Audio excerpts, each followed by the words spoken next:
오늘 우리에게 주시는 말씀은 역대하 11장 11절에서 17절 말씀입니다.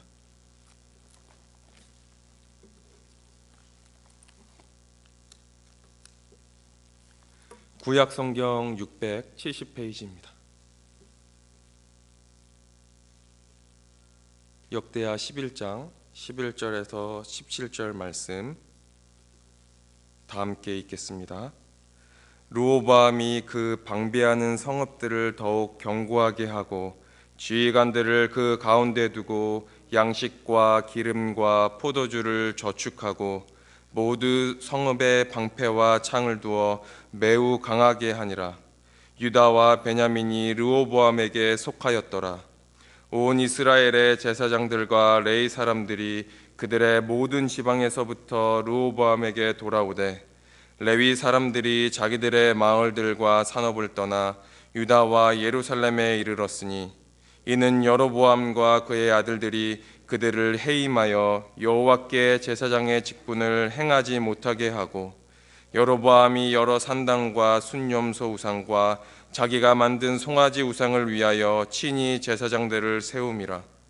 이스라엘 모든 지파 중에 마음을 굳게 하여 이스라엘의 하나님 여호와를 찾는 자들이 레위 사람들을 따라 예루살렘에 이르러 그들의 조상들의 하나님 여호와께 제사하고자 한지라.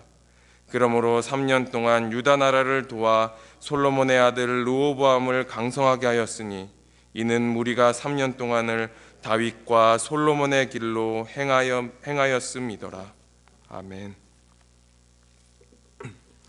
역대하 11장 1절부터 보시면 르호보암이 군대를 동원하여 북쪽 지파들을 정복하려고 합니다.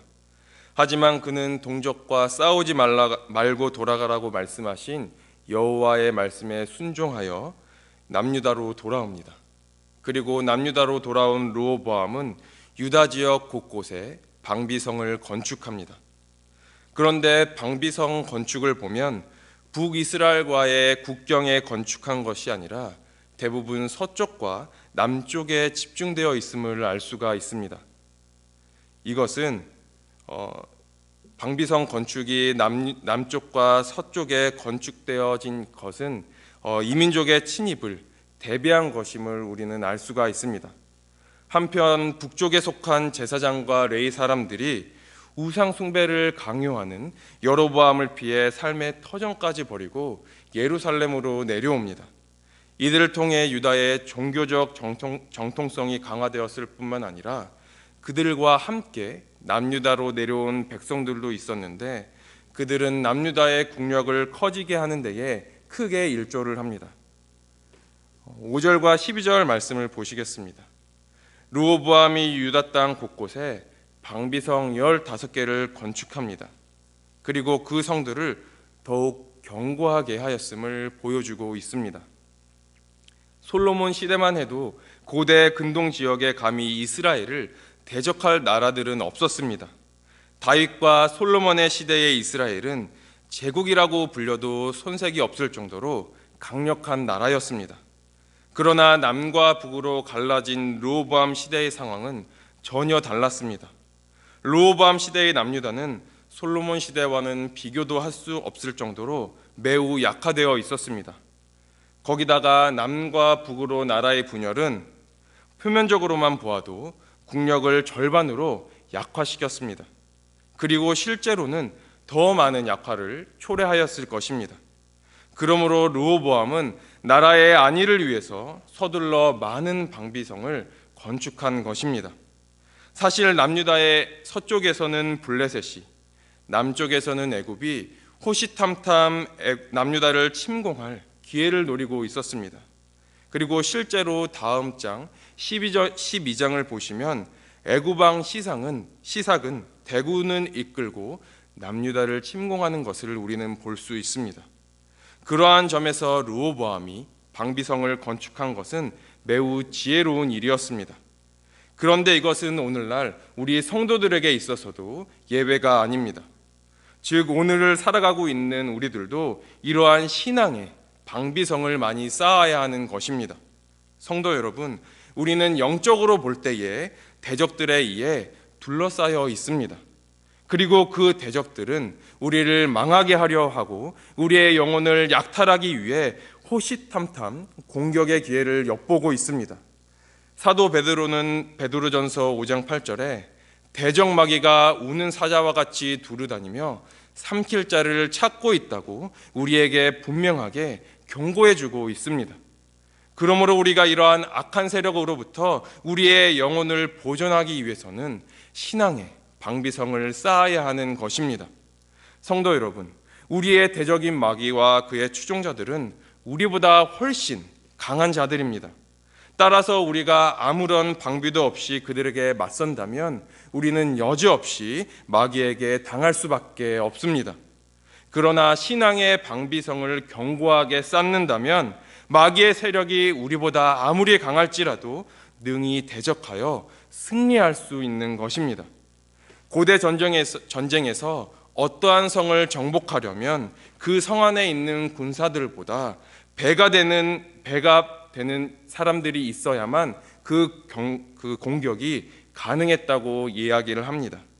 이러한 사실이 보여주듯이 견고한 방비성은 전쟁에서도 매우 유리합니다. 그리고 그것은 영적인 전쟁에 있어서도 마찬가지입니다. 그러므로 우리는 마귀와의 전쟁에서 영적 전쟁에서 승리하기 위해서는 견고한 방비성을 우리는 세워야 하는 것입니다. 그렇다면 우리가 쌓아야 할 신앙의 방비성은 무엇이겠습니까? 에베소서 6장 11절을 보시면 마귀의 관계를 능히 대적하기 위하여 하나님의 전신갑주를 입으라라고 권면하고 있습니다. 그리고 14절 이하에서는 그 전신갑주에 대하여 말씀하고 있습니다. 다 아시겠지만 곧 진리의 허리띠, 의의 흉배, 평안의 복음의 신, 믿음의 방패, 구원의 투구, 성령의 검, 기도인 것입니다. 이러한 전신갑주는 마귀의 공격을 막아내고 대적하기 위해 갖추어야 할 점에서 신앙의 방비성이라고 불러도 틀리지 않습니다. 성도 여러분, 하나님의 전신갑주가 곧 신앙의 방비성인 것입니다. 우린 이러한 신앙의 방비성을 많이 세우되 그 성들을 더욱 견고하게 쌓아야 하는 것입니다. 즉, 진리를 분명하게 알아야 합니다. 의와 복음으로 무장해야 합니다. 또한 흔들리지 않는 믿음 가운데에 구원의 확신을 가져야 합니다. 그리고 성령의 검, 곧 하나님의 말씀에 대한 진지한 연구로 어떠한 마귀의 계략도 봉쇄해야 하는 것입니다. 아울러 하나님께 끊임없이 기도하며 하나님의 도움을 구해야 하는 것입니다. 사랑하는 성도 여러분, 우리가 이렇게 신앙의 방비성을 견고히 세워 나아갈 때에 마귀가 어떠한 공격을 우리에게 한다 할지라도 우리는 능히 막아낼 수 있는 것입니다. 뿐만 아니라 어떠한 마귀의 공격에도 승리함으로써 주님께 영광 올려 드려지는 삶을 사시는 우리 성도님들 되시기를 주님의 이름으로 간절히 바랍니다.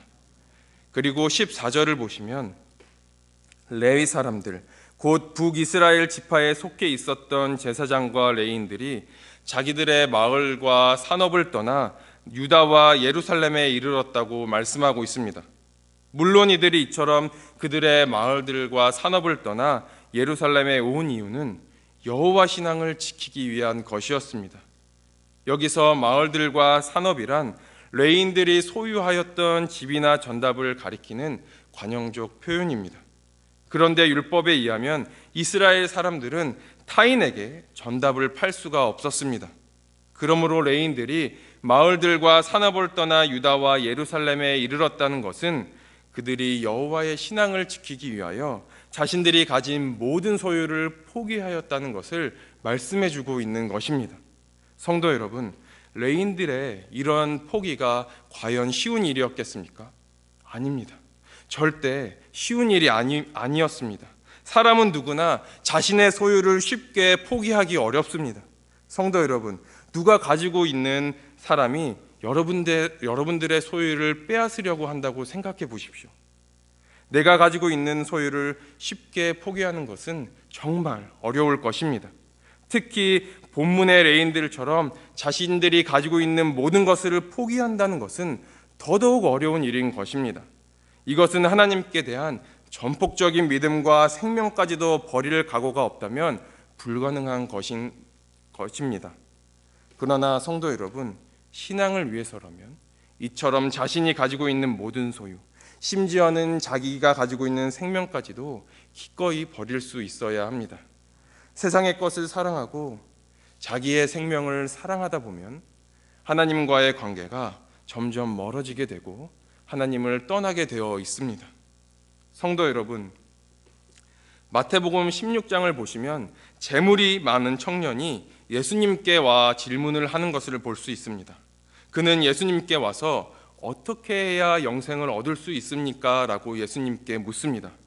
예수님은 그에게 그의 모든 소유를 팔아 가난한 자에게 나눠주고 예수님을 따르라고 말씀하십니다. 하지만 재물이 많은 청년은 심히 근심하며 돌아가는 것을 우리는 말씀을 통해 볼 수 있습니다. 이처럼 말씀에서 보았듯이 세상을 포기하지 않으면 바른 신앙에 이를 수 없는 것입니다. 그러므로 주님은 마태복음 6장 24절에 이렇게 말씀하십니다. 한 사람이 두 주인을 섬기지 못할 것이니 혹 이를 미워하고 저를 사랑하거나 혹 이를 중히 여기고 저를 경히 여김이라 라고 예수님은 말씀하고 있습니다. 그렇습니다. 신앙이란 세상에 대한 포기라고 해도 결코 틀리지 않습니다. 신앙은 하나님을 섬기고 주님을 따르기 위하여 자기를 부인하고 세상을 포기하는 것입니다. 물론 신앙을 갖기 위하여 가족이나 사업, 직장을 버려야 한다는 말씀은 아닙니다. 다만 둘 중에 한 가지를 선택해야 할 상황이 나에게 온다면 본문의 레인들처럼 신앙을 위해서 세상의 모든 것을 기꺼이 버릴 수 있어야 한다는 것입니다. 하나님과 세상 사이에서 적당히 타협하고자 한다면 결탄코 하나님께 합당한 자로 나아갈 수가 없습니다. 그러므로 사랑하는 성도 여러분, 세상과 타협하지 않고 하나님에 대한 믿음의 신앙을 소유하시는 여러분 모두가 되기를 주님의 이름으로 간절히 바랍니다.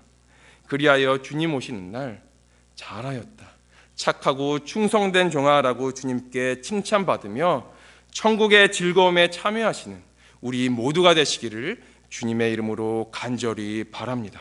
아멘. 기도하겠습니다. 살아계신 하나님 아버지, 우리가 가진 소유를 전부 다 포기한다는 것이 정말 쉽지 않음을 이 시간 주님 앞에 고백합니다. 주님, 하지만 주님의 길과 세상의 길 사이에 선택해야 할 상황 가운데에 상황이 나에게 생긴다면 주저없이 주님의 길로 가는 우리가 되길 원하오니 주님 인도하여 주시옵소서.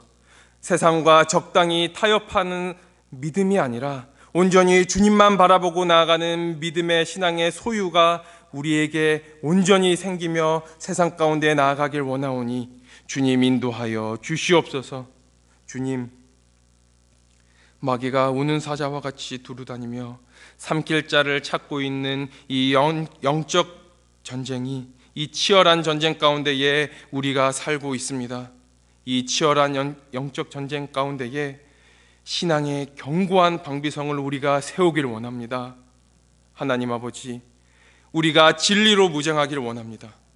의와 복음으로 무장하길 원합니다. 흔들림 없는 믿음을 소유함으로 구원의 확신을 가지며 나아가는 우리가 되기를 원합니다. 분명한 말씀을 우리가 알아가고 또한 말씀을 순종하며 살아가는 우리가 되기를 원합니다. 끊임없이 주님께 기도하며 주님께 도움을 구하며 나아가는 우리가 되기를 원하오니 주님 인도하여 주시옵소서. 또한 이러한 신앙의 견고한 방비성을 쌓아감으로 어떠한 마귀의 대적에도 우리가 승리하며 주님과 함께 영광 올려드려지는 삶을 살아가는 우리가 되기를 원하오니 주님 인도하여 주시옵소서. 그리하여 주님 오시는 그날 구원의 즐거움에 우리가 모두 참여하고 주님께 찬양 올려드려지는 삶을 살아가는 우리가 되기를 원하오니 주님 함께하여 주시옵소서. 모든 것 주님께 맡겨드리며 우리의 생명 되신 예수님의 이름으로 간절히 기도합니다. 아멘.